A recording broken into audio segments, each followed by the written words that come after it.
It's Friday, it's 6 o'clock, which means another edition of my podcast, Question by Mark. I've got a great guest today, a divisive guest, a guest that's going to speak her mind, that's going to tell it how it is. And I'm looking forward to asking the questions that's going to enable her to do that.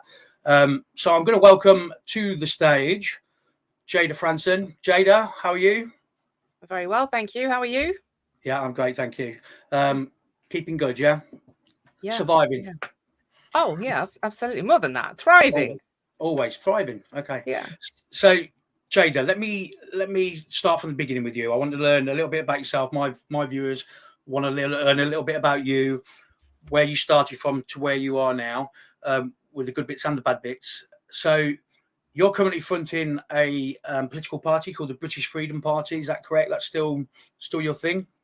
I am. Yes. Although we are, I have to say, we're just about to launch a rebrand of the party. So it has been the British Freedom Party for the last few years, and we've just rebranded to the Christian Nationalist Party. I have a little badge on my desk with our new logo, but that's going to be our new branding. But yeah, the British Freedom Party at the moment, and very, very soon we'll be launching the new rebranded party, focusing more on Christian nationalism.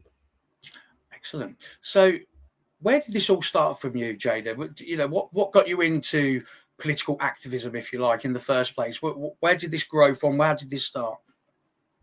I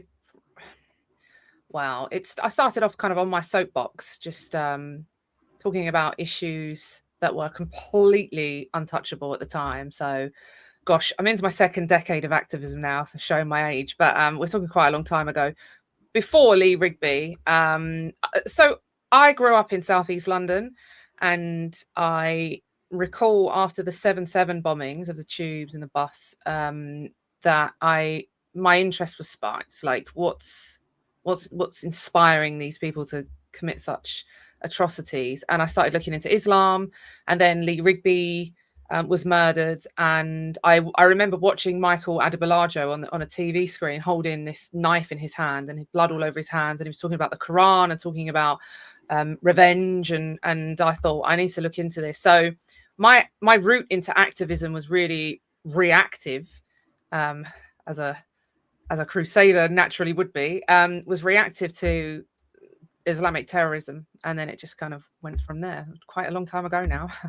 Okay, so I've obviously done a little bit of research, and I found a few things that I wanted to discuss with you. One of those things that came up was that you were part of the EDL movement. Is that a correct statement, or? Yeah, I wouldn't say part of it, because there were lots of people that attended EDL rallies, and I was one of them. I attended a handful of rallies, not many. Well, I'd say a couple of rallies and one social event. So involvement wise, it's a strange one, because there was no structure to the organization. Although Tommy Robinson and his cousin Kev were at the kind of helm of the organization, if you want to call it that, there was no leadership, there was no structure. It was a bit of a free for all. People, and because of that, there was a lot of behavior that was kind of bringing the movement down. And there were some fantastic people that were there for all the right reasons, and I respected them. But by and large, I just felt like it was, even back then, I could see that this was a mechanism for the guys at the top and their little band of merry men to pull in a lot of money. And then at these events, there was a lot of alcohol, there was cocaine, and that's really not what I was looking for.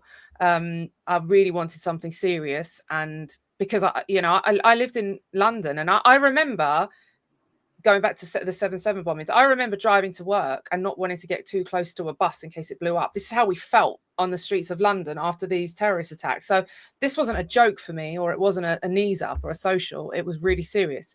So from there, I looked for something a bit more structured, and ended up in Britain First. So that was 2011, wasn't it? Gosh, if you say so. Yeah, maybe. I think EDL was 11. I think Britain First was launched in 11. I think I joined maybe 13, 14, something like that. Okay, fair enough. So was Paul Golding there at that time, or? Yes, yeah. He was running the show, yeah? Yeah. So your political party now, what do you think is the main issue that's facing the UK? Just the UK for now. I mean, it's facing the world, to be honest. But the biggest issue that's facing the UK right now, and how do we solve it? the biggest issue facing the UK is secularism, is our apostate nation turning its back on God. We are a Christian nation. We have built and survived and thrived. You know, the greatest empire there ever was thrived under Christian traditions and values. And we have turned our back on that, and they're being systematically eroded. And I have to say, I have to add to this that I don't believe that this is just happening by accident. There are specific agendas, there are specific plans. I don't know what platform you're going to broadcast this onto, so I need to be very careful about what I say on your show because I don't want to get you in trouble. But let me just make a very clear statement that I am not a Zionist. I believe that there are agendas that are attacking our traditional our traditions and our faith and our heritage. And ultimately, we can look around and we can blame everything that's going on in our country on everyone else. We can blame the Muslims for coming here and taking the money that the government's giving them. We can blame the boat people for laying in these luxury 4- and 5-star hotels and getting free money every single week. You know, we can blame the Islamic population for wanting to erect mosques on every corner and having lots of babies and big families and all the rest of it. Or we could stop focusing on those problems and start doing all of those things ourselves. Start not going to mosque, obviously, but start going to church, start having large families. I feel like the right wing, one of the biggest problems in this country is, and particularly with the right wing, is that it's been hijacked.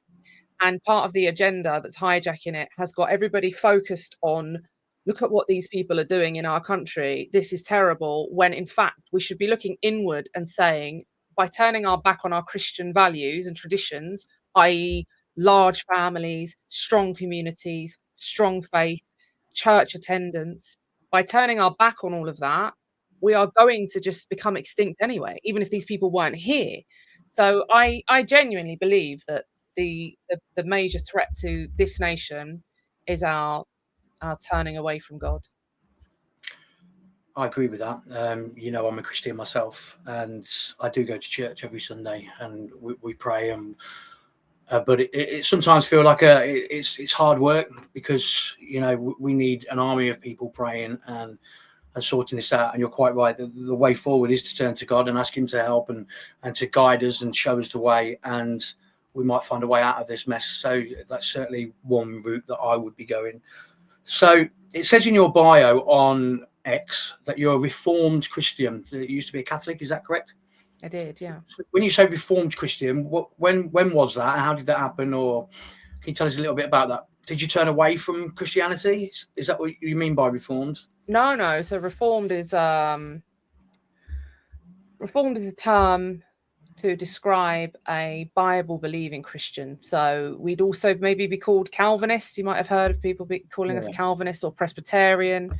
So for 30 odd years, I was or identified as a Roman Catholic. I didn't really have a very strong church upbringing. I didn't go to a Catholic school or a Christian school, but my grandmother was from Ireland. She was from County Cork, and she was a little devout Irish Catholic. And I, from a very young age, just felt drawn to go to church with her. And so this is probably quite a strange story because most kids you have to drag them to church, but I skipped to church with my nan. I wanted to go with her because I was seeking the Lord. And you know, we know the Bible tells us that you know, it's God that seeks us. Ultimately, it's God that chooses us. But if we are His people and if we are His elect, then we will be seeking Him. So I started that journey a long time ago, and I for a long time I was in the Roman Catholic faith, and I still have many Roman Catholic friends, and I love them dearly. But I'd say within the last couple of years, really, if I'm completely honest, I would say that 2023 was a very defining year for me, and my kind of journey in faith led me to study covenant theology and really look at the Bible through a very kind of puritanical lens. And it was then that I discovered that I wasn't in fact a Roman Catholic at all. I mean, I kind of knew that anyway, but I was in fact a Protestant. But as I say, I'm involved with organisations. I work with the Knights Templar, and of course we're launching the Christian Nationalist Party. And in those organisations we have Protestants, Orthodox, Catholic. Basically, if you are a Bible believing Christian, if you believe in the Trinity, the Father, Son, and Holy Spirit, and you identify as a Christian and you acknowledge Jesus Christ as Lord and Saviour, then I think all of the kind of interdenominational squabbles that we have, and I see them online, are really quite futile. Again, they're kind of distracting, especially when we have so many issues that we need to tackle. If we saw an army of Christians come together, united, just under that banner of Jesus Christ, then imagine the good work that we could achieve together rather than bickering. So it's something that I'm very keen to point out, is that I don't hold any resentment towards anyone still in the Catholic faith. Absolutely. So you're in Britain first. So let's get down to the crux of it now. I want to talk about I want to talk about a couple of figures in this interview. You'll probably know who I'm going to be talking about. So Tommy Robinson and Paul Golding, two very good friends of mine. Not.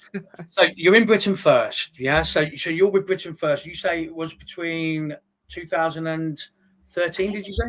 I think it was 13 or 14, but don't... 2013, and you left in 2019. So yes. You've got a 5-6 year period in there? Yes, yeah. So obviously you're working with Paul Golding. You become close, is that correct? Yes, yeah. Very close. Okay, so you had some ups and downs in Britain first. So you've obviously had a few instances with the police, and ultimately an incident led to you being jailed. So we'll come to that one in a minute. But why do you think the police were so heavily involved with what you were doing? Do you think that you was being watched? Do you think it was any kind of two-tierness to this agenda from the police? Or do you actually put your hands up and say, do you know what, I was being a bit silly, we were being a bit silly, we were doing the wrong things, etc.? Oh, 100% we were being watched. I know we were being watched because it used to come out in court. No, I don't think that.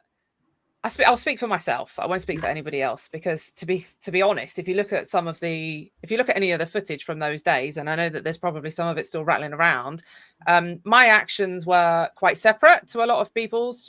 Generally, I was kind of at the forefront of a lot of this, and there were some things that I think were quite undignified. Like, I remember getting into an exchange with a young lady. She was a white convert to Islam, and she was screaming at me down the street, and she was calling me all sorts of names. And she called me a slapper because I didn't have my hair covered. But I mean, I had like a coat. It was really cold. I had a coat, like leggings, boots. Everything was covered apart from my hands and my face and my hair.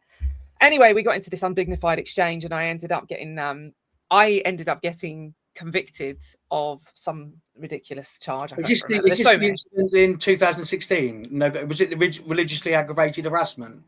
Is that the? Yeah, it's one. There have been numerous court cases. I was absolutely hounded. Like, I make light of it now, but I have to say, it's a lifestyle that is completely alien to most people, and thankfully, I wouldn't wish it upon my worst enemy, because at the time, the things that I was saying, this is the irony of all of this. The things that I was saying, no one was saying. The things that I was doing, no one was doing.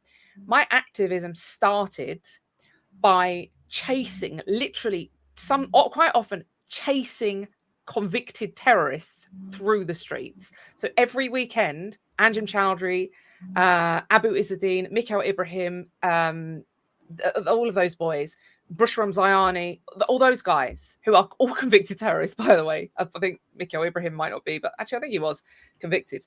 They all used to stand on the street corner with ISIS flags. We're going back to like 2014 here. And they stood on the street corner with ISIS flags, and they used to shout for jihad and all the rest of it. And the police were letting them do it week in, week out. So I thought, okay, I'm not having this. So every single week I would find out where they were. You know how women are, FBI agents. I'd find out where they were, and I'd turn up, and I'd talk to them about Jesus, and I would condemn them, and we would protest against them. And sometimes there were just a handful of us, but the police would always have their backs to them, and they'd be facing us and telling us, if you do this, we're going to nick you. And it was blatantly two-tier. I mean, they were defending Islamic terrorists, like actual convicted terrorists. And so Yeah, it's insane. And so I thought, okay, I'm not going to stop this until they are off the streets. And I said that, I made it very clear. My objective here is to drive those men off of the streets. And look, I'm not saying that single-handedly I achieved that, but I do believe that the part that the activism that we engaged in played a part in pressurizing the state, because all of our activities started becoming very public. And then the state were under a lot of pressure. Well, why are you letting Anjem Chowdhury and Abu Izzadine and Mikhail Ibrahim and all of those gang, why are you letting them stand on the street with ISIS flags and call for people to join these prescribed terrorist organizations? And so one by one, they picked them off and they jailed them. And so that was, that was how it started. And then it kind of it just evolved, really. We would go and we held some Christian patrols in response to Muslim patrols. So in London, you may recall, this was like 2015 maybe, there were some Muslims that went through the streets and they said, this is a Muslim area, you're not allowed to drink, you're not allowed to hold hands. And it was just, I mean, don't get me wrong, I don't really want people drinking in the street, but this isn't a Muslim area. This is London. So in response to that, we carried out Christian patrols and they got a lot of coverage. And then I started going after the grooming gangs, and I was confronting the guys at the taxi ranks in Rotherham because they refused to put cameras in their cars. And it just, I was confronting corrupt politicians. I went to the home of Joyce Thacker, who was at the head of social services, who covered up the Rotherham grooming scandal. So it was like we were everywhere. And we were talking about things that back then you weren't allowed to talk about. This sounds so incredible, especially for people who have joined the kind of right-wing nationalist scene in recent years. You will probably struggle to believe this, but even 10 years ago, they were putting me in jail for talking about mass immigration. They were putting me in jail for talking about population replacement. They were putting me in jail for talking about Islamic extremism. And now it's so mainstream that you've got like an entire news channel, which GB News, which I don't watch, Gay Boy News, but entire news channel that's talking about this stuff. Nigel Farage is talking about it. Everybody's talking about it. It's like in the mainstream. But 10 years ago, you were not allowed to speak about any of this. And so they just thought, right, we're going to make an example of this woman. We're going to take her out. We're going to get her off the streets, put her in jail. They locked me up. They took my house. I had all of my bank accounts shut down. I've had 11 successive bank accounts shut down. And on top of that, I had to live with death threats. My house had to be wired up because I had panic alarms. I moved all the time. It was a lifestyle that now I look back on and think, just not for all the tea in China could I do that at this age. But I think, I felt very strongly about what I was doing. And I do believe that it made a dent. So I'll never regret that. How many times did you actually go to jail? Was it just the once or? Yeah, well, they put me inside for that one stretch of 9 months. Right. They repeatedly kept me in on remand, and then I'd go to court, and then I'd get that overturned and get out. So they were trying to hold me at every given opportunity.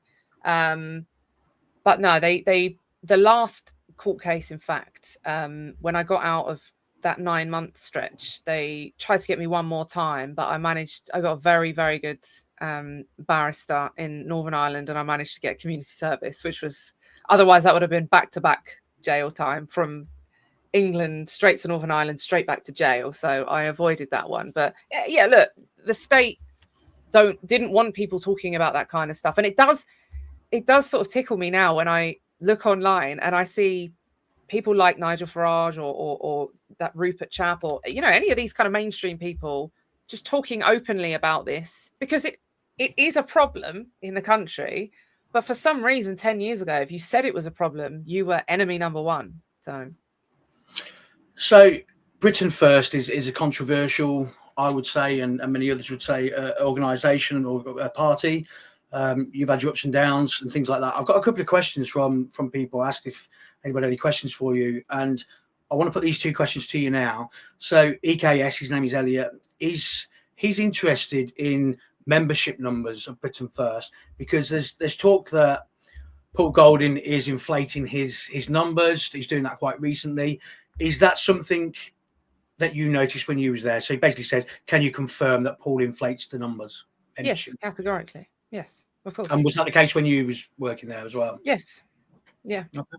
You know, I've seen Paul in interviews. We're talking a long time ago. I haven't been involved. You just said that please don't refer to me as a Britain first. But anyway, it's a long time ago. But I have seen Paul give interviews and tell journalists wildly inflated figures. And now, I think somebody came to me the other day with this, may have even been this chap, because I don't remember who they were, but they came online and said, I've just seen something where Golding has alleged that there's like 20,000 members.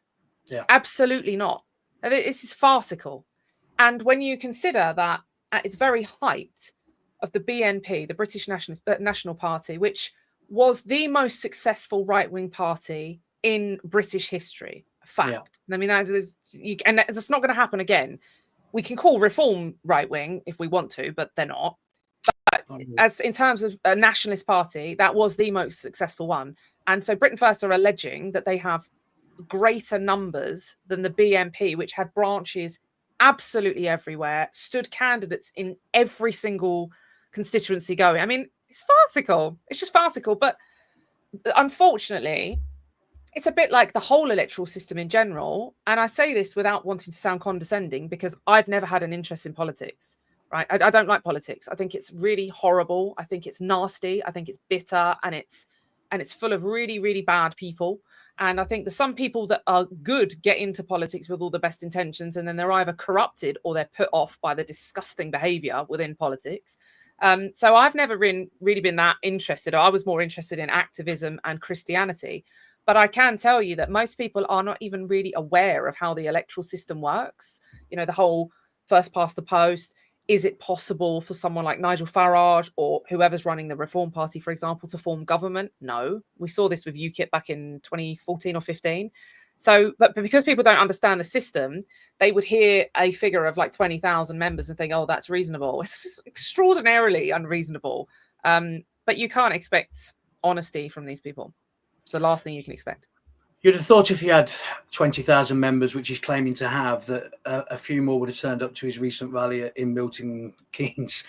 Nuneaton. He was in Nuneaton, wasn't it? I think there was about 100 people there. So a bit of egg on his face there. A question from Daily Agenda. Now, this is a bit more of a serious issue. He wants to know whether Paul Golding allegedly embezzlement of grifting funds into Russian bank accounts. Now, this has come up quite a lot when asked if anybody's got any questions. So, Daily Agenda, he's told me to ask this about 4 times. I'm like, I will ask it. Okay. So, it's alleged that he told Tommy Robinson to do the same thing as well. What's your take on it? Well, it would be a take, because this didn't happen while I was in the movement. But I saw. Let me just make something very clear. I don't follow what these people are doing, because, first of all, I am kind of in different circles to the circles that these people move in. Even though I would class myself as actually right wing, I don't believe that these people are actually right wing. I don't. I think that I think some of them are grifting, some of them are civic nationalists, which doesn't align with traditional conservative right wing agendas.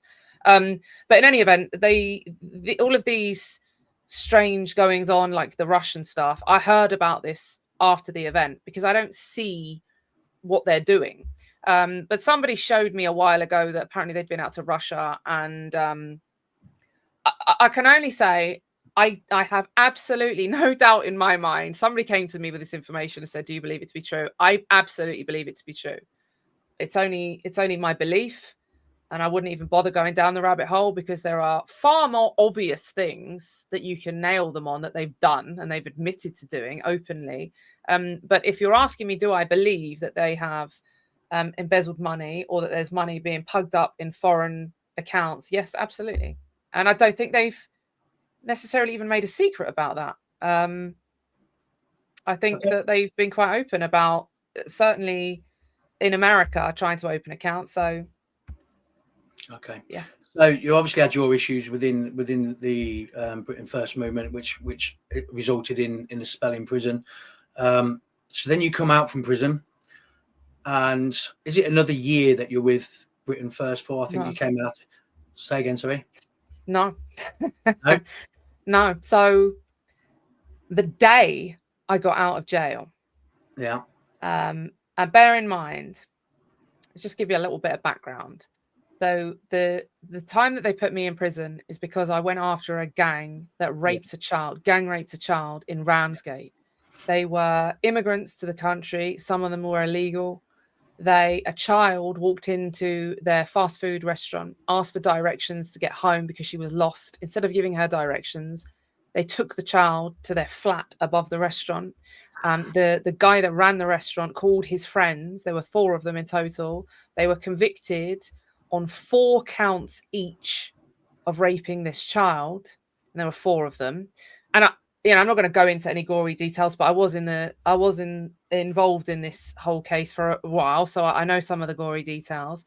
I just want people to consider for a moment the burden of proof in a criminal court is beyond reasonable doubt, and they proved, which is very difficult, they managed to prove beyond reasonable doubt that each of these men raped this child 4 times each. So this was one of the most horrific cases, and the people, the local community in Ramsgate had contacted me by email and said, because I kind of got this name for myself as someone who goes after these groomers and these rapists.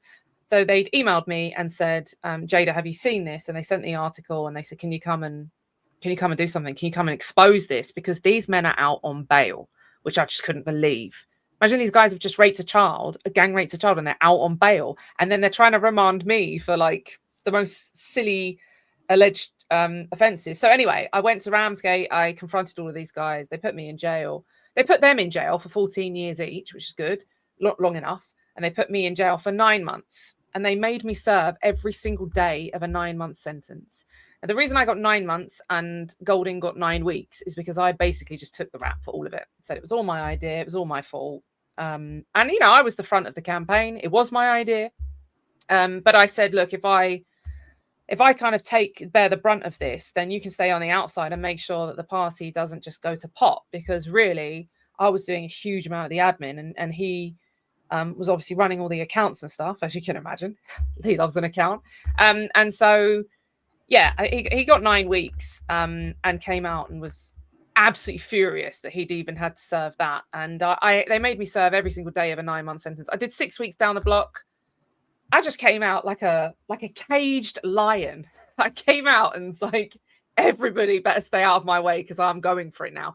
It had the opposite effect of what they intended. The state wanted me to come out meek and just broken. And I hate to say it, but I saw the footage of Tommy coming out and crying. And I saw the pictures of Golding coming out, and he said he had to grow a beard so he didn't get attacked by the Muslims. I was in jail with someone who had been paid to kill me, right? They moved me from the segregation to another jail, and this trans inmate had been paid to kill me, and I was in Gen Pop with this person, right? So I just looked and thought, you know what, you guys are just weak. I'm sorry, you're just weak. This is not how the country's going to be saved. It's by men that are going to cry about doing a 9-week sentence. Like, it's just ridiculous. So, I came out, and the day that I came out, I had like 100 missed calls. By the time I got back home to where my phone was, I hadn't seen my phone for 9 months. By the time I turned it on, there was like 100 missed calls. And Golding said, Britain First has changed. You're not going to believe this. I've got rid of everybody who's basically favourable to you. We've got a whole new security team of men, big men. None of them like you. And we've got a guy called Johnny Adair, who was a loyalist from Northern Ireland, who's now living in Scotland. And he wants a word with you. And we're not gonna put up with any behavior from you. It was just madness. It was just total madness, basically. And the thing is, I let him kind of say his piece, and then I said, look, I'm not coming back. Like, I'm done with you guys. I'm absolutely done. While I was in jail, he sold my car. It was Golding that basically avoided so the reason my house was taken is because the party was sued, and the party said, we don't have any money but take her house. So these people really did a number on me, and you realize after all those years, when you're in a jail cell and you've got a time just for clarity, and you don't have someone breathing down your neck or being aggressive or being violent or being manipulative, and you've just got time to spend with the Lord, I had this kind of epiphany in jail. Like, what am I doing staying in this situation with these bad people? These are not nationalists. These are people that are squeezing every penny they can get out of the movement to fund their degenerate lifestyles. And if I stay, then I'm complicit. And so I left. And that day, I made that clear. It took a little while for me to go because they were insisting that I couldn't leave. They said I was a cash cow, and if I left, the money would stop coming in. And so when I got out, there was a period of maybe 6 weeks where they were really pressuring me to stay, but telling me at the same time I couldn't have contact with anyone. I couldn't speak to people that I'd known for a long time. I couldn't speak to them. All the security team were constantly watching me, and I just thought, do you know what? I was trying to do it amicably, and I just thought, just forget this. I'm just going. I just left. I just left one day. I put a video out and said I've left, and that was how they learned that I'd gone. So it was 2019, wasn't it, when you left? I think it was January. January 2019. And it's interesting you said that, you were putting up with abuse, violence and stuff. So we are going to come on to that right now, because in May 2019, a BBC documentary came out, and this was you accusing Paul Golding of violent abuse. Can you talk to me about that? Yeah. So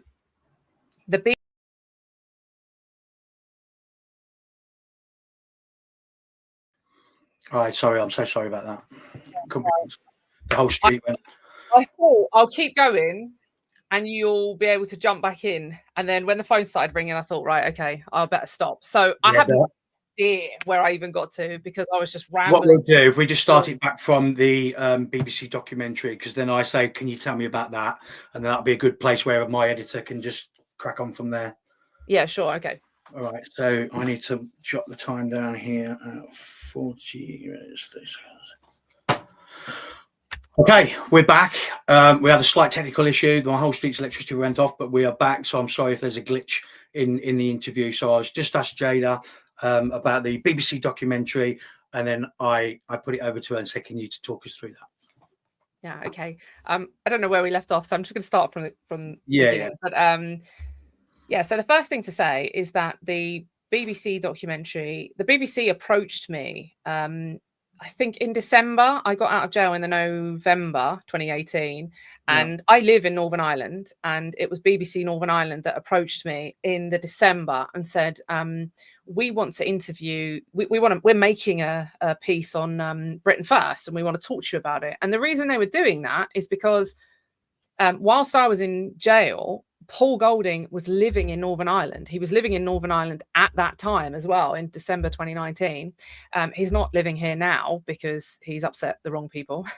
And so he's had to leave, and he's not welcome. But at the time he was living here. And so they came to me and said, we're making a documentary about Britain First because it's been very active in Northern Ireland. Now, Northern Ireland's a very small country. It's highly politicized. And if there is a new political organization or activist group in Northern Ireland, the press are going to cover it, right? So they came to me and said, can we interview you? And I said, well, actually, people don't know this yet because I haven't publicly stated this, but I have left Britain First. So Paul knew, of course, and the leadership team knew that I'd left Britain First, but we hadn't made a statement because our intention was, apparently, or allegedly, the intention was to do this very amicably. Jayda's going. She's going to do her own thing. We wish her all the best. Good luck, Jayda. Bye-bye. And we leave amicably. And I wasn't able to do that because I was being blackmailed to stay in the party, because I was being told if you leave, the money will stop. And so I was basically just being blackmailed that I couldn't go. But at that time, I believed that I was leaving amicably and it was happening within the next couple of weeks. So I just said to the BBC, listen, go and ask the leader. I'm on the face of it, I'm the deputy leader, but within a few days I won't be. So just go and speak to Paul. And the thing to bear in mind is, over the years of my time in Britain First, 5 or 6 years, I was the media spokesperson. So whenever there was an interview, people will probably remember this, whether it was the BBC or ITV or Channel 4 or, RT, Al Jazeera, any of them, I gave the interview. This is normal for political parties. They have a spokesperson or, media person. And so I said, look, I'm no longer in that position. Go and speak to Paul Golding. And I understand that the BBC had an interview arranged with Paul Golding. And this is quite normal.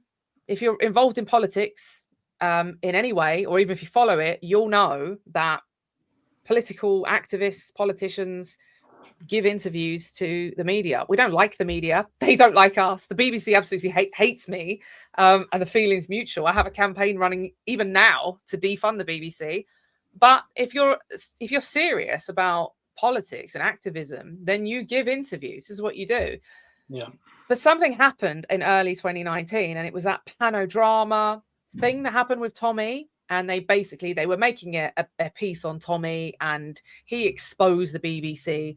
And then it was like, if you go and do a BBC interview, you're like some sort of traitor. So Paul Golding pulled out of the BBC interview. Anyway, I didn't know that he had done that. The BBC came to me again and said, listen, you're going to feature in this documentary because, all right, you've left, but you've been in it for 5 or 6 years and you were the face of Britain First. And we want to talk to you because we think you're a racist. We think you're an Islamophobe, a homophobe, every phobic under the sun, every ist you can imagine. So I said, all right, I never shy away from those interviews. Hit me with it. So they sat me down and they said, you were outside this mosque in Northern Ireland. You called it a den of iniquity. And isn't that hateful? And are you a racist? And just the usual BBC nonsense. I said, whatever. I answered their questions. And then they started asking about accounts. And they said, we've been looking into the accounts. And there are huge amounts of money coming in and out.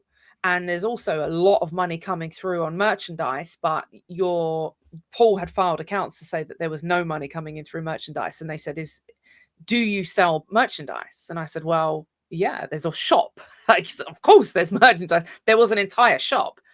So I said, I don't have anything to do with the accounts. I'm not privy to them. I'm not allowed to. And I didn't want anything to do with them, save for the fact that they were using my bank accounts to run some of these accounts. But I didn't have access to them.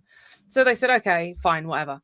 So that was that. And I thought, oh, well, you put me in. I've done loads of BBC interviews. They never, ever portray you favorably. They want to make you out to be the nasty little racist. And I said, oh, whatever, do your worst.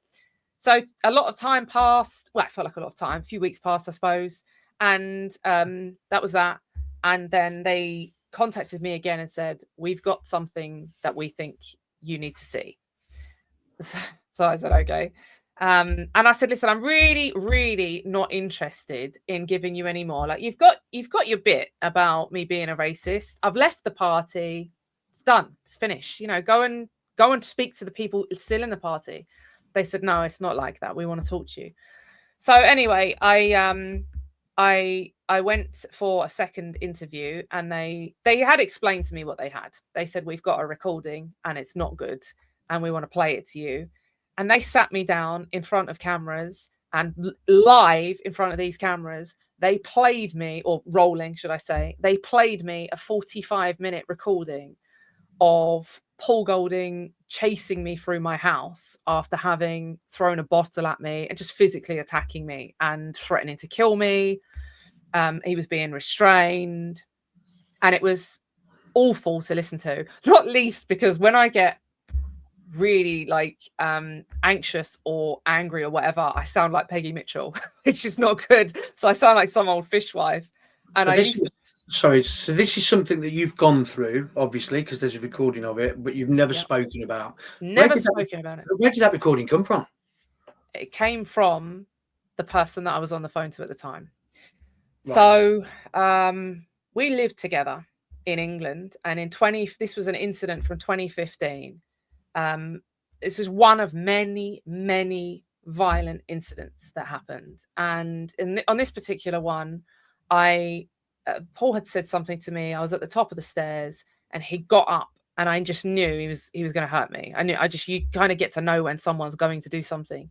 And I ran down the stairs of my house, and he threw a bottle at me, and I ran through the kitchen and locked myself in the garden, and I called someone. Now, the BBC came to me and said, we have spoken to a dozen people that were involved in Britain First, and every single one of those people has confirmed that you were violently attacked and that some of them actually witnessed it firsthand. Is that true? And still, even then, I sat there and couldn't bring myself to say, yeah, this man has been violent to me for all these years. I sat there and said, well, I don't see why a dozen people would lie, because I was still in this kind of state of, I was quite shocked. Like, I don't think anyone can imagine, don't underestimate how shocking it is to be sat down. Like, it was gaslighting. I was sat down and played this recording of myself screaming as I'm running through my house because I'm being violently attacked, locking myself in the garden. I'm being played that and asked on camera, what's that about? So obviously, like, bang to rights. That he'd done it, and in the recording he admits to hitting another woman, which was his ex, and he said that she deserved it. She's a see you next Tuesday. This is the mother of his child. And so they said, look, this is the leader of a political party physically violently attacking the deputy leader of a political party. You're portraying yourselves as these right-wing nationalists, people that love their country. What's going on? And the interview really was not something that I could have ever envisaged in my life. It was the worst interview I've ever given. As I said earlier, right, I'm all up for interviews. Ask me whatever you like. I am firm in my beliefs. So if someone wants to come at me and say you're a racist, come at me. If someone comes at me and says you're an Islamophobe or a homophobe or a transphobe, come at me. I'm very firm in my beliefs. They are unwavering. But what I never expected was for the BBC to put me on the spot to have to air something that was deeply embarrassing for me at the time. Like, this really was embarrassing because I'd spent years running through the streets confronting groomers and rapists. And all the while I was living through these circumstances where I was being mentally and physically attacked. And so I felt like, yeah, I felt like I'd let all of those victims down. In that one moment when they played that, I suddenly realized that I'm encouraging these girls to go to the police and to stand up in court. And I've been covering for this man for 6 years now. It wasn't nice. It wasn't good. I can quite believe it. You know, there's no excuses for hitting women. And Paul, you're a fucking wrong 'un. You really are wrong 'un. But I wanted just to stop you in the middle of that and just make a connection. So you're going through this. You're going through this in your working life and at home and what have you. We live together. And you live together. And then you're going out on the streets and you're confronting these wrong 'uns as well. Yeah. Do you think that because of what was going on with you in private, put that anger inside you to go and do what you do out on the street? That's the connection I'm thinking of putting together. Is that a right connection to make, or? No, I don't think that. Look, I think I was well aware of the fact that the men that were grooming and raping these girls were wrong in their own right. It didn't matter whether this was happening to me at the same time. I think I still would have done that. But I was accused. So I definitely, that wasn't what inspired me to go after those men. But I was acutely aware of the hypocrisy. We were going to Sharia courts. We would go and expose buildings that were being used as Sharia courts in England. And we would stand outside, and Paul Golding would sometimes go into these buildings and confront people and say, Islam is oppressive to women. You know, in your Quran, it says that you're allowed to hit women. And I was very aware of the hypocrisy here. It doesn't mean that it's okay for Muhammad to beat up his wife because Golding's doing it.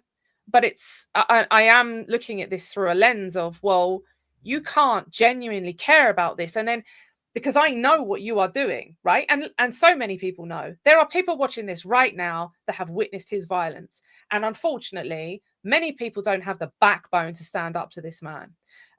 He is currently under criminal investigation for this. So there's only so much that I'm prepared to go into. But the man is currently under criminal investigation for violence and sexual abuse. So this is not a game. This is not some, silly joke that people should be bounding around and ignoring and dismissing. No matter how fond you are of these right-wing groups, people should demand better of their leaders, because this is really bringing down the movement with this disgusting, vile behavior. And isn't this what we're all against? Isn't this why people are against Muslims? Is because, oh, look how oppressive Islam is to women. But the leaders of the right-wing groups are also committing the same attacks. It's beyond belief, really.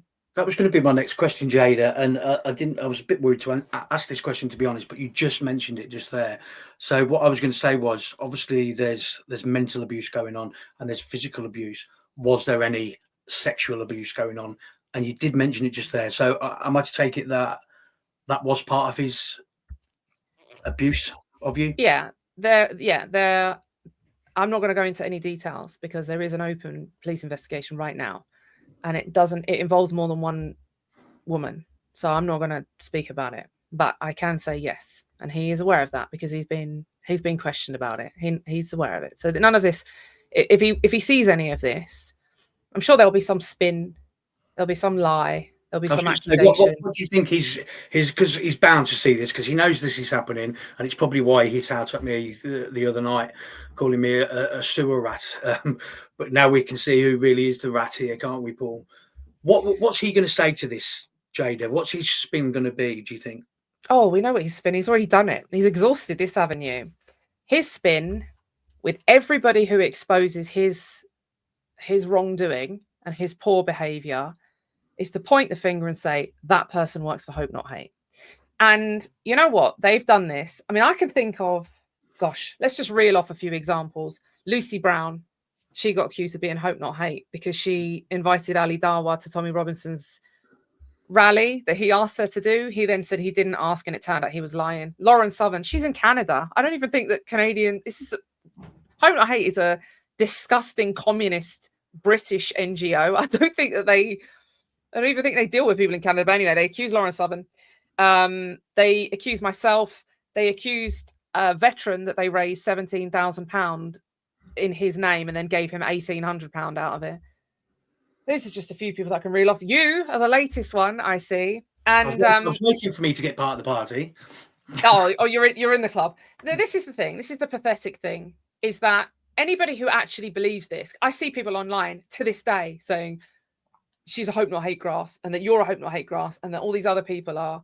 Isn't it strange that everyone, including Bethan, remember Bethan from Canada, who Tommy Robinson went out and she hosted him, and then he ended up in a brothel and he was taking cocaine and they had to go and pick him up.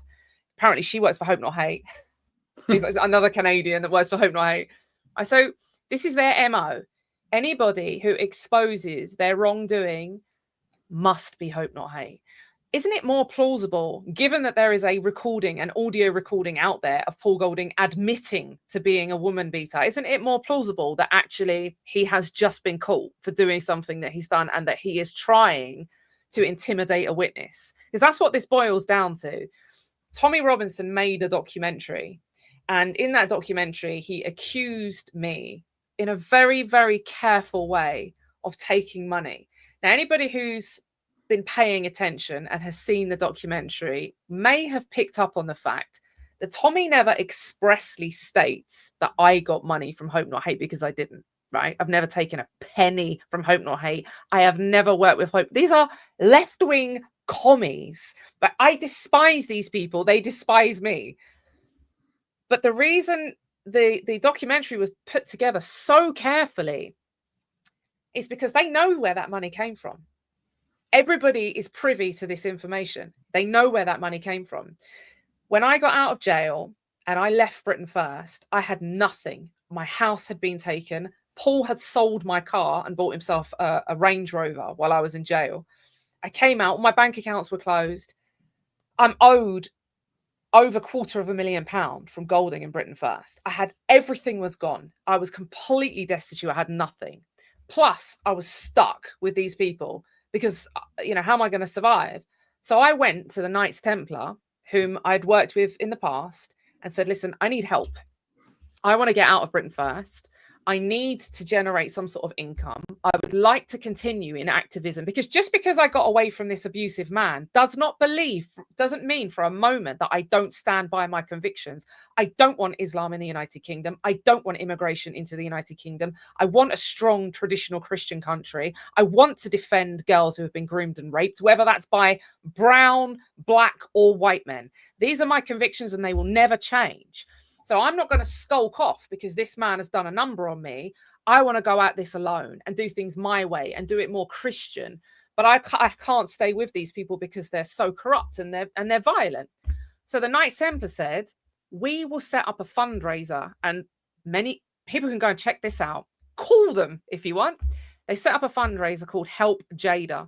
And this was to basically raise funds for me to launch a platform, which I launched, JaydaFransen.online, to launch a platform to go at it alone. They raised 20,000, but it wasn't pounds, it was dollars. So it was about £17,500 is what it equated to. And that paid for all of the websites, and it paid for some of the debt, because I accrued all of these debts. I still was having to live and I didn't have any money, and I didn't want to go and take benefits or anything like that. I want to work. I've always worked. So everybody saw this public campaign. This was a public campaign that the Knights Templar ran. I have emails that I could print off and show you. I mean, I don't have them here, but I have emails that I can show people from 2019 saying, help Jayda. I've got lists of people that donated to this campaign. So that's where this money came from. Tommy Robinson puts out a documentary. He's on the phone to Johnny Adair. Johnny Adair knows Jim Dawson, who works with the Knights Templar. And he calls him and says, I hear Jayda's out of jail and she's down on her luck, and I was going to throw her a few pounds. And Jim Dawson says, don't worry about it. She's just been given 20 grand. That 20 grand came from the Knights Templar fundraiser. And there will be people watching this right now who contributed to that, because people donated. It was like a GoFundMe. I set up a GoFundMe page. It got shut down, and the Templars said, don't worry, we'll set the page up and these people, and we'll give you the money. And they did. They were good, honest people. They raised this money and they gave it to me. They didn't raise the money and keep it for themselves like Golding does. They raised, and Tommy did for Justice for Chelsea, for example, raised a load of money, kept it. They raised this money and they gave it to me.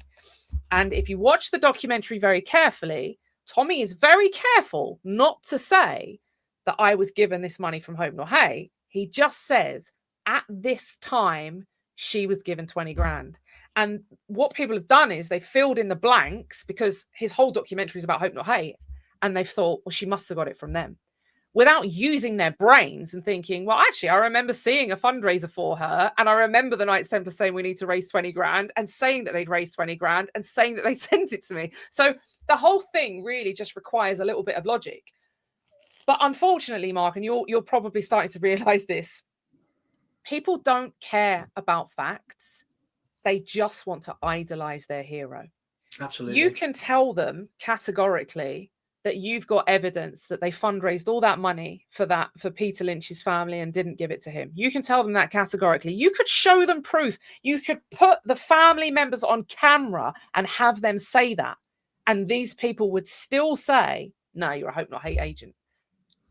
Like, what can you do with those people? Like, those people almost deserve to be hoodwinked. They almost deserve it.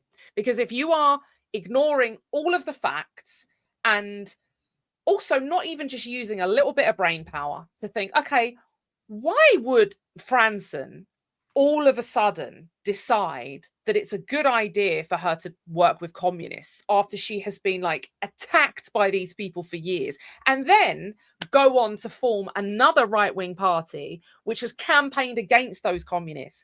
What would have caused her to do that? Or is it the fact that she was just approached by the BBC, gave an interview, and the rest has been made up by these people? And for anyone wondering why Tommy Robinson would do that to protect Paul Golding, let me just fill in that blank for you.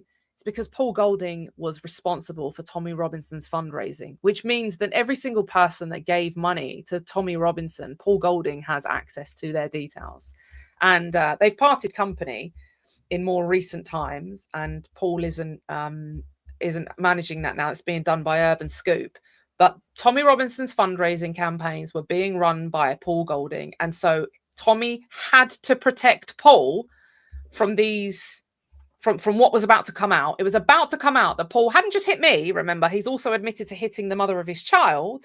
It was about to come out that he'd done this. He's also, there's allegations about sexual assault involving other people. All of this had to be covered up. What's the best way to cover it up?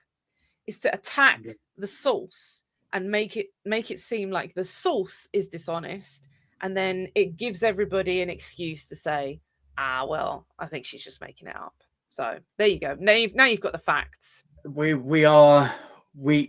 good informants, me and you, because we've both spent time in jail. You know, we've actually gone to jail for the cause, because we are Hope Not Hate, obviously. It's rubbish, and yeah, I totally understand what you're saying, because you've seen how what's happened to me has played out over the last month or two, with that, and I still retain my views and my opinions. And let me just, if I may just say something, right? Because you make a joke about informants, but let's just call a spade whilst we're doing this, right? Yeah. Back in, I think it was 2015 or 2016, I was involved with Britain First. Tommy Robinson got in touch with us. Jim Dawson was in England. I was living in England at the time as well with Paul. And Tommy Robinson said he wanted a meeting. And we met at a pub. I forget the name of this pub, but it was in Bedfordshire. And Tommy Robinson turned up. As sure as I am sitting here on this camera, Tommy Robinson turned up, sat at this bench in a beer garden of this pub. Jim Dawson's there with a colleague of his from Northern Ireland. I'm sitting here. Golding is there. Tommy Robinson turns up with this fella. I say, all right, who's your mate? He says, oh, this is Dave. This is the guy that works for Special Branch that came to see me every single day when I was in jail, and he wanted to meet you. So let's not get down the road of informants, right? Because I know you made a laugh about it and you make a joke about it, but these people sold the jersey a long time ago. I was in jail for 9 months. And they sent Special Branch in once when I was in the jail. Twice.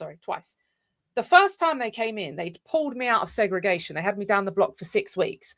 Not down the block like Tommy Robinson with his 4 visits a week and his 3 hours association and 4 hours on the phone. No, zero visits, no time out of the cell, no gym, no church, nothing. 6 weeks, total segregation. They pulled me out of that and they sent these Special Branch officers into the jail because they obviously want to know if you're going to work for them, right? They don't come out and say, can we give you a badge and you come and join us? But they're trying to scope you out. And they sat and they looked at me and they tilted their heads and they said, oh, how is it? Is it, you know, how was it in segregation? It must have been really tough. And I just leant forward and said, listen, I just spent 6 weeks with Jesus. You've just done the biggest favor you could ever do me. I was like a caged lion. And they looked at each other and thought, they must have thought this woman is totally beyond working with us. Like, there's no way I would sooner die than work with communists, police, any of it. This is insanity to even suggest it, right? So when I got out of jail, I said to Goldings, they send the branch in. Like, he was only in for 9 weeks, but they sent him in twice for me. One time it was to try and give it the whole, oh, we feel sorry for you. And the other time was to say, right, when you are released, these are the conditions. Because I was still on license. The whole thing was 18 months. And I said to him, did they come and see you? No. I said, they didn't come and see you in jail. No. Right. So they came to see me. And I'm the deputy, but they didn't come and see you and you're the leader. No, they didn't say me. I thought, right. And when he was in jail, a Muslim guy punched him on the nose, right? Ran into his cell and punched him on the nose. He said he went running out into the wing and told the screws that he, like, grasped, basically. You just don't do this in jail. If you do that in jail, you're dead. You don't do it. Snitches get stitches. It's not a joke. So I am absolutely of the belief that both of those men, well, Tommy brought his handler to that meeting. So he sold the jersey a long time ago. And he's written about it in his book that they came in and said, just tell us what Jim Dawson and Fransen and Golding and Britain First are doing. Keep an eye on them, right? And we'll write off your wife's debt. This is something that he has openly acknowledged, that he has been working with them. Golding comes out and people may have noticed that Golding's whole kind of MO has changed. There's no ethno-nationalism. He's attacking ethno-nationalists. I saw him attacking the Homeland Party. He's pushing civic nationalism. He's pushing Zionism. He's working with avid Zionists. Come on, guys. You know what's going on here. Come on. Absolutely. You're quite right. When I was in prison, I was attacked by 3 Muslim guys. I had a target on my back from the minute I went in. I didn't say a word because you just don't do that. And I only talked about it when I came out to GB News, in fact. So you're quite right with what you say there. James Goddard, he's a friend of yours, I believe. You know James? Yeah, I know James. His question was, what did you feel about the Paul Golding and Tommy Robinson uniting to in to expose you, which isn't to expose you as hope not hate. What was you thinking at that time when you saw that documentary? I've watched that documentary, and there are bits that you've just said which marry up some dots. Because when I said I was going to be interviewing you, I had a guy that I know. He messaged me and he said, you do know she's hope not hate, don't you? And I was going, what do you mean? And he sent me the clip of, he goes, look in here, go to X amount of minutes and watch that bit. So I did. And then I've gone in, and then I thought, oh, this is interesting. I'm going to watch the whole lot. So I watched the whole lot. But what you just said then actually makes a lot of sense because it's all taken out of context. Yeah. So that piece that Tommy did must have been so well put together, so well thought out, so well edited to get the message that they got across, that obviously a lot of people have brought it. I got the message straight away as soon as I said I was interviewing you of from somebody that I work with. So what was you like when this came out? I mean, did you go on the attack? Did you just think, oh shit, or what? Well, so at the time when this came out, there were 2 court cases running. A civil case, which you may have seen. The civil case, it was reported that there was a judgment in the civil case that Golding and other members of Britain First had to pay me a sum of money, and he was taken to. So there's two cases, civil and criminal, and through the civil courts, he was ordered to pay money, and he was found to be liable and guilty of assault and battery. Trespass of a person is what they call it in a civil court. So there was a judgment for that, which they then appealed at a later date. And there's also this criminal investigation that's going on. Now, I'm aware of these things going on, but I haven't made them public because I don't want to prejudice them. So when this documentary comes out, which was very well put together and very well funded, and let me say, some very influential people had a hand in putting that together. Because let's just call it a spade again, shall we? Tommy Robinson is not the sharpest knife in the drawer, okay? And neither is Paul Golding. The way that piece, particularly on me, was put together was almost done to avoid any defamation claim. Because now you've seen it, you're probably, even if you watch just that snippet again, now I've explained to you what they've done. Anyone who watches it can see, actually, at no point do they say that she has taken money from these people, because they know that I didn't. Great point. Anybody that's listening to this, marry the two up. Go and watch it. I mean, it's all clipped to me as you were talking. Go and watch it, and and contact the Knights Templar. Contact the Knights Templar and say, "Oh, go and look at the campaign, right? Go and look." I mean, the campaign's 6 years old now. I've even got these emails. I can show them to people.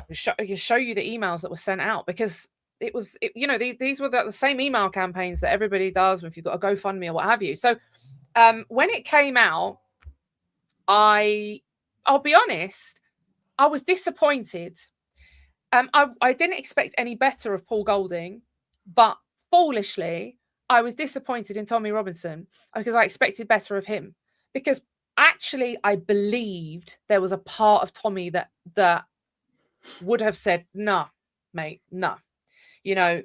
This is a woman on the right wing who has actually been put through the ringer more than anyone else. I see all these people on the right wing crying about, "Oh, this has happened to me and that's happened to me and they've done this and they've done that." Yeah, listen, been there, done that, got the t-shirt. Lawrence Fox is crying recently because they're coming after him. Tommy Robinson's crying because they're putting him in jail for contempt of court. I've been there and done it and had every single one of these t-shirts. And at the time, a lot of these people weren't speaking out in my defense because it wasn't acceptable to do that. So I had, not only did I have the state attacking me, but I had people like like Lawrence Fox and Nigel Farage, these people were jumping on the bandwagon. Oh yeah, she's terrible. Oh, she's a racist, right? No one was like, hold on a minute, this woman is sticking up for kids that have been gang raped by foreigners that are in our country. Like, we should be looking out for her, even if we don't particularly like her, right? Not everyone's cup of tea, but at least she's out there doing it. So when I saw that piece, I thought, wow, why on earth would Tommy Robinson take the side of this man whom it's easily established is a violent bully? And he's not violent when it comes to men. We've all seen the footage of Paul Golding running away from men when he's confronted. We've all seen that footage. But when it comes to women, it's a different story. And I was disappointed in Tommy. And I thought, gosh, I expected better, foolishly, but I expected better. I didn't expect him to do that. I thought that he would have said, no, I'm not going to do your dirty work and try and basically intimidate a witness in a criminal case to try and get him off of these charges. But when I realized that he was doing his fundraising, then it kind of made sense. I thought, okay, that's what this is about. And this genuinely saddens me, because people can think what they like about me, but I know, and God knows, and the people around me, they know what I'm motivated by. And I am genuinely motivated by true nationalism. I love my people. I love my nation. I would never sell the jersey. I would never sell out. I'd never take the shekel. I would never take a penny from any of these commie NGOs or anyone else. You know, I work full time, and I run an activist and a campaign group. And there should just be more people that are in this for their genuine love of our people and our nation, and not the money that they can make. Because going to jail makes you money, right? Tommy Robinson's made about 2 million out of this latest jail stint. But it's not about the money, right? And the drugs and the prostitutes and all of the nights out that everybody's willing to turn a blind eye to. These are not the men that built this nation. This nation the blood that's in the soil of this nation belongs to the real, decent, hardworking Christian men. And they handed it down to us. And we are now seeing people like Tommy Robinson and Paul Golding being propped up as some kind of example of a conservative man. No way.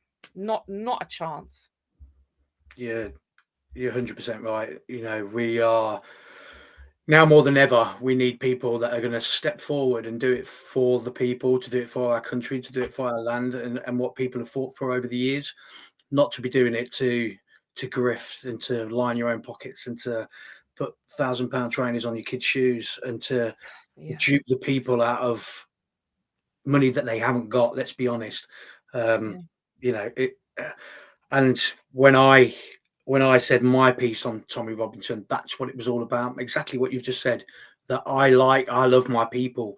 I love my country. And I saw something which I didn't like from this person that's put on a pedestal, who is worshipped almost. And you're quite right. I could have came with all the evidence in the world and it wouldn't have made a jot of difference, because these guys worship that guy because they think that he's going to be the guy that solves all of our problems in the UK. And I'm telling you now, kids, he's not.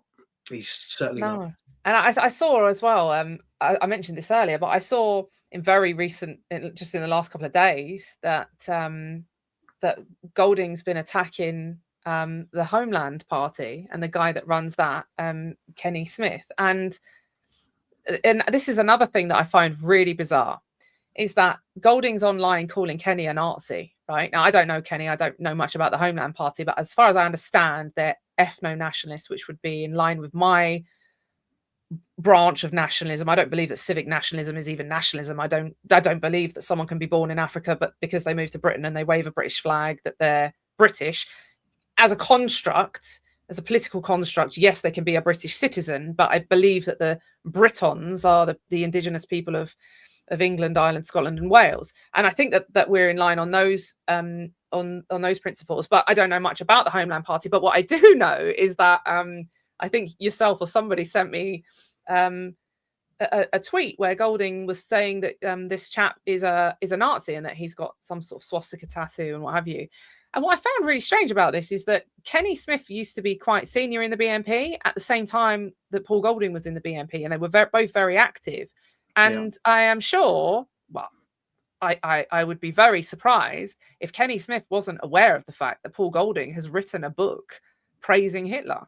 And there are a number of people who are senior in the BNP who can attest to this because they've seen it. It hasn't been published, of course, but they've read it. And there's a book that exists that Paul Golding has written praising Hitler. And when Paul Golding lived in my house, before I was incarcerated, he used to stay in the living room. We weren't a couple at this point. We stayed in the living room. I lived on the top floor. I had a bedroom that I slept in, and he was there with his security.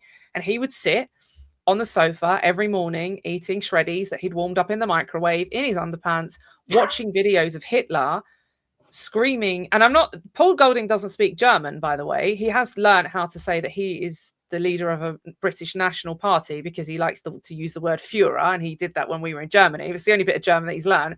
He doesn't know what Hitler's saying. He would sit every single morning and watch videos of Hitler just ranting, and he would say that he did that. And I'd say to him, like, what? I'd come downstairs into my living room, and this man is sitting and watching Hitler. And I would, in a few choice words, ask what the F he was doing. And he would say, that is going to be me one day. So all of this, why can't Kenny just be honest about being a Nazi? This is so disingenuous. I don't care whether Kenny's a Nazi. It's none of my business, right? I don't know the guy. He might be, he might not be. I don't care. But what I do take issue with, again, is the dishonesty, the hypocrisy of Golding saying, if you're a Nazi, just be a Nazi and own up to it. Well, hold on a minute. You wrote a book praising Hitler. Let's see your book. Show everybody, because there's plenty of people that have seen that book. So if they want to come out of the woodwork, come out. And you know, just. But you know what, Jayda, that's probably the best 2 minutes of this week that I've had, because that is gold dust. That is gold dust to us. You probably know I've joined the Homeland Party, and I'm going to be I'm going to look after Leicestershire and Rutland for them. And I didn't know that. I actually didn't know that. So yeah. So I've joined, and I'm going to be doing some spaces for them. But I'm also going to be running Leicestershire and Rutland. Oh, right. Well, honestly, speak to Kenny. Look, there's no reason for me to. Again, I'm going to reiterate something that I said earlier on. In the large part, I stay out of kind of right-wing circles because I find a lot of these people aren't genuinely right-wing. I do have something in common with some of the people involved in these right-wing scenes, but a lot of it I find to be, myself, I'm involved in Christian groups, and that is why I've made a conscious effort, and we voted on it. The whole party, all of the members of the party voted almost unanimously to rebrand from the British Freedom Party to the Christian Nationalist Party, because our focus is on Christianity. But because I don't move in these right-wing circles, even on Twitter, for example, like my algorithm doesn't bring this stuff up. So I don't see stuff from Golding, or I don't see a lot of this. I see more sort of Templar stuff and things from Reformed Christians or even Catholics, Orthodox. The algorithm's very different. And frankly, I don't have any sights on Golding's membership. Like, let's just be very clear. There's no point there would be no point in me making any of this up to try and say, get his members, because his members are people that know he has hit me and still support him anyway. So they're not welcome in our party, right? They're just not welcome. We don't need people like that. So what I'm saying is just facts that are out there. And honestly, now you're involved with Homeland, like, speak to Kenny and say, what about this book? Because I guarantee you. Certainly will do after this. You know, this all went on the other night. Paul Golding's put in quite I don't know whether he's had a drink or not, but he went for Kenny, and he's basically saying, shows your chest, Kenny. And then he's boasting about ringing Kenny up and Kenny not answering, and what a big man he was. Can I also just say that I don't support homosexuality? I was going to throw that out there when there's men trying to see other men's naked bodies. There's basically going to be a lot of Homelanders that got stuck into him the other night. He's called me a sewage rat as well, so I had to get involved as well. We can't let people be doing that. Well, I think Homeland are, as far as I know, again, I really don't know much about their policies. I genuinely don't. But from what I've heard, and I try and stay out of politics, it sounds really strange because I'm running a party, but we are more of a resistance movement. We're a campaign group. We do sometimes stand in elections and we campaign in elections, but in the large part, we tell people don't bother voting. Instead, have large families, go to church, bring back traditional values into your life, and the country will thrive. So we're not really invested in like, oh, we're going to stand in this election. But from what I sort of hear, because I'm still kind of 1 foot in, I guess, to that kind of politics, Homeland are up and coming, and they have been gathering a lot of support. And let's face it, who wants to be Paul Golding at this time? You've got Reform, who have basically swept up all of the sort of middle ground people. Homeland, who are, as I understand, ethno-nationalists, and that is on the rise. Like, people are starting to realize that it's okay to say that the indigenous Britons are white. It's okay to say that. It doesn't make you a racist, doesn't make you hateful. It's just a fact. People are starting to move towards that now.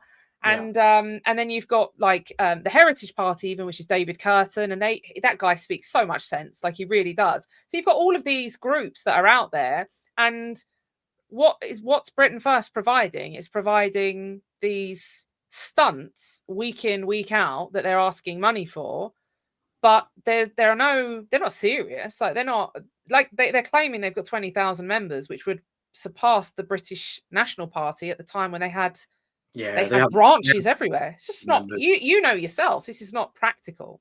No.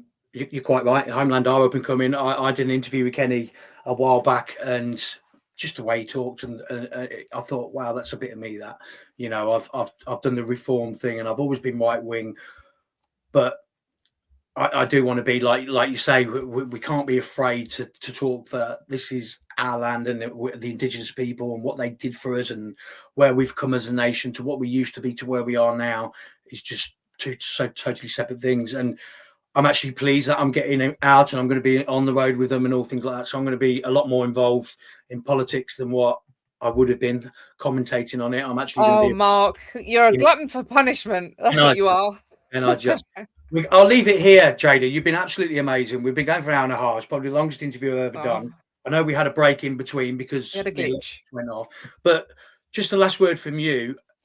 What's next for you? Is it just a case of getting stuck in, get this rebrand done, and send your message out there? Yeah. So Christian Nationalist Party is coming literally any day now, and we're really excited about it because it's not just a UK based movement, but it's more international, but it's nationalist, right? So Christian nationalism acknowledges that God gifted respective nations to respective people. So I support British nationalists just as much as I support in Britain, as much as I support Polish nationalists in Poland and Nigerian nationalists in Nigeria. God doesn't make mistakes. We're not all together because we weren't meant to be all together.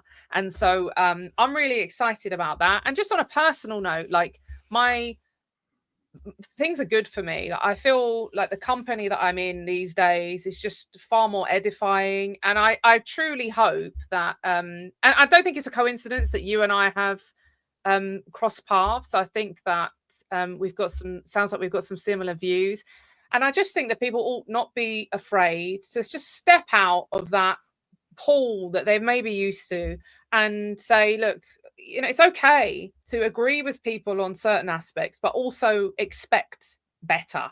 And these days, the caliber of people that I'm working with is fantastic. So and it's been an absolute pleasure speaking to you, Mark. Thank you very much for having me on. It's been my pleasure, Jayda. I'll speak to you soon, and thanks for coming on the show. God bless. So there we have it. Wow. I can see this one going viral quite quickly. Let me just send my own little message to Paul. Paul, what a waste of a man you are. You know, you have the nerve to call me a sewage rat and a traitor and a treacherous rat when you're doing things like this to the females of the world and running away from Muslim men. You know, it takes a special kind of somebody to be that dumb that they would go after somebody for being a Nazi when you're quite clearly a Nazi yourself. This is going to bite you, this interview, and rightly so. Everybody, thanks for watching. Get sharing this video. Homelanders, you've got your ammunition now. Go out there, share this video, and sock it to Mr. Golding. I'll see you next week.